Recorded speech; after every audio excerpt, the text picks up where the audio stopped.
এসে গেলাম বিয়ের মরশুম সিরিজে আবার একটা জমজমাট রেসিপি হলো পটল আলু কষা।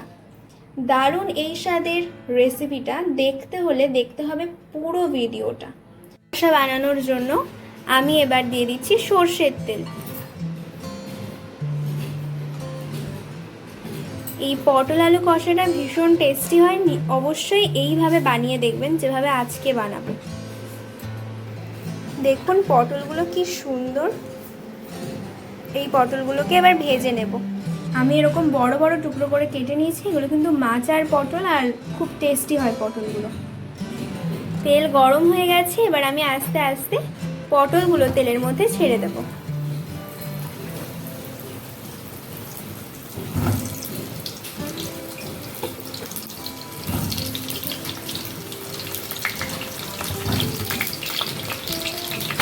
এবার হালকা নাড়াচাড়া করে নেব।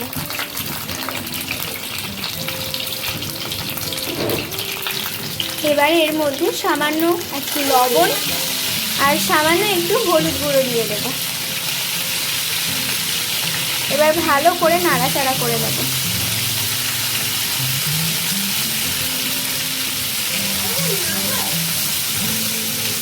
ভালো করে মিশিয়ে নিচ্ছি।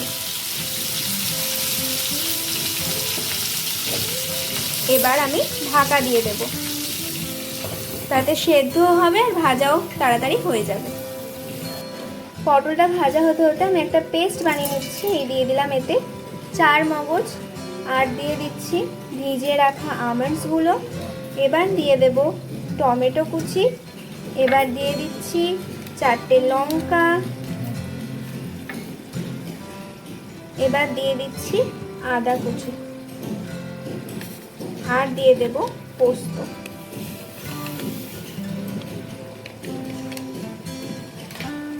এবার এর মধ্যে দিয়ে দিচ্ছি জিরে গুঁড়ো।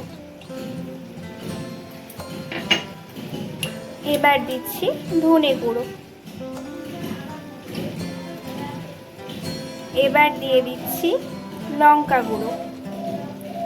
বলে রাখি এটা কিন্তু কাশ্মীরি মির্চি। আর এটাকে পেস্ট করে নেব মিক্সচার গ্রাইন্ডারে। দেখুন ভাজা হয়ে গেছে পটলটা ভীষণ সুন্দরভাবে। এবার আমি এগুলোকে একে একে নামিয়ে নেব।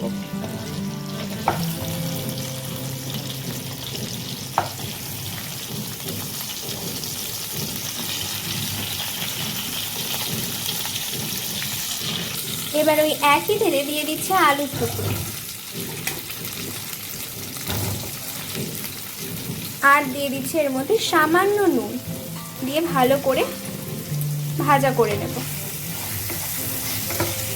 জিনিসগুলো আগের থেকে ভাজা করলে টেস্ট চেঞ্জ হয়ে যাবে। একসাথে দেওয়ার থেকে আগে থেকে ভেজে নেওয়াটা বেটার। দেখুন আলুগুলো খুব সুন্দর করে ভাজা ভাজা হয়ে গেছে। এবার এটাকে নামিয়ে নেব। তুলে নিচ্ছি আলুগুলোকেও।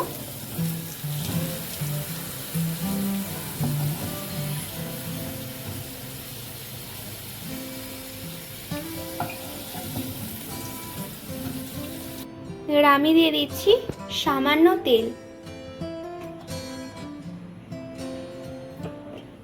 তেলের মধ্যে দিয়ে দিচ্ছি শুকনো লঙ্কা, আর দিয়ে দিচ্ছি এলাচ, লবঙ্গ আর দারচিনি। এবার এর মধ্যে দিয়ে দিচ্ছি একটু চিনি। দেখুন পেস্টটা রেডি হয়ে গেছে। এবার আমি এটা তেলের মধ্যে দিয়ে দেব। এবার আমি পেস্টটা দিয়ে দিচ্ছি তেলের মধ্যে।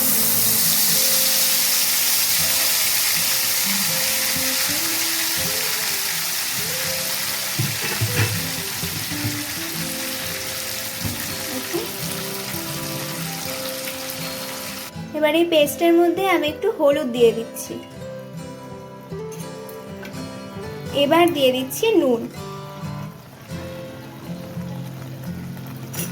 এবার দেখুন একটু নেড়ে চেড়ে নিচ্ছি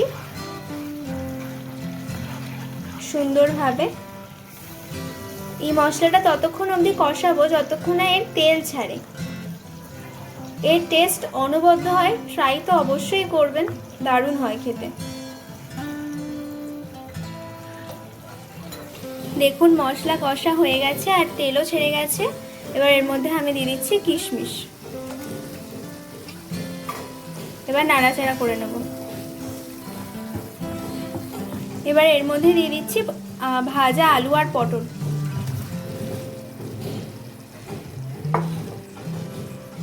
এবার ভালো করে নাড়িয়ে নেব।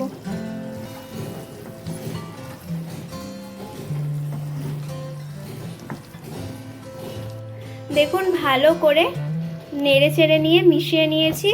এবার এটাকে ঢেকে দিচ্ছি কিছু সময়ের জন্য। দেখুন প্রায় 15 মিনিট পর আমি ঢাকাটা সরাচ্ছি। আমার পটল কিন্তু ভীষণ সুন্দরভাবে কষে গেছে। এবার আমি নাড়াচাড়া করে নিচ্ছি। খুব ভালোভাবে কষা হয়ে গেছে আর দারুণ গন্ধ বেরোচ্ছে।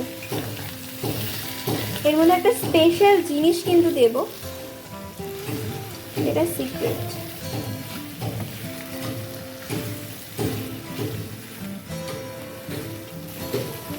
দেখুন ভালোভাবে সেদ্ধ হয়ে গেছে। এবার আমি দিয়ে দিচ্ছি জল।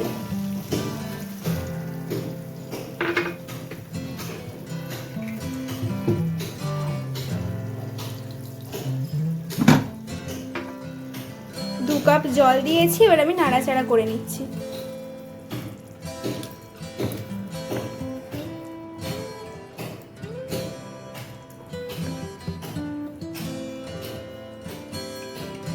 দেখুন জল তো আমি দিয়ে দিয়েছি। এবার আমি ঢেকে দিচ্ছি। ফুটে যাওয়ার পর একটা মশলা অ্যাড করবো, ব্যাস রেডি হয়ে যাবে। প্রায় 10 মিনিট বাদে আমি এবার ঢাকাটা খুলে নিচ্ছি। দেখুন খুব সুন্দর করে ফুটে উঠেছে। এবার একটু নাড়িয়ে চাড়িয়ে নেব।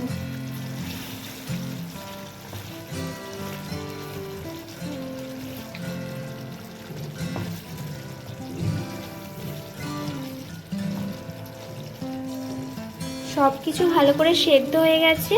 এবার এর মধ্যে একটু এলাচ গুঁড়ো দেব আর দিয়ে দিচ্ছি সামান্য ঘি।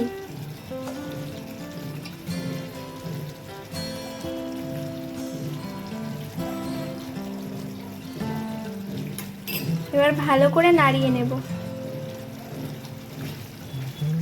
নেড়ে চেড়ে দিয়ে নামিয়ে নিলে রেডি হয়ে যাবে আলু পটল কষা।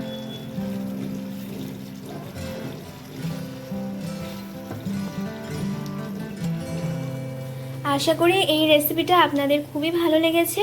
ভালো লাগলে অবশ্যই লাইক কমেন্ট শেয়ার করবেন আর আমাদের ছোট্ট চ্যানেলটিকে সাবস্ক্রাইব করতে ভুলবেন না।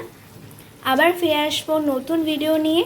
এই সিরিজেরই আবার রান্না নিয়ে ফিরে আসবো। ততক্ষণ ভালো থাকুন, সুস্থ থাকুন।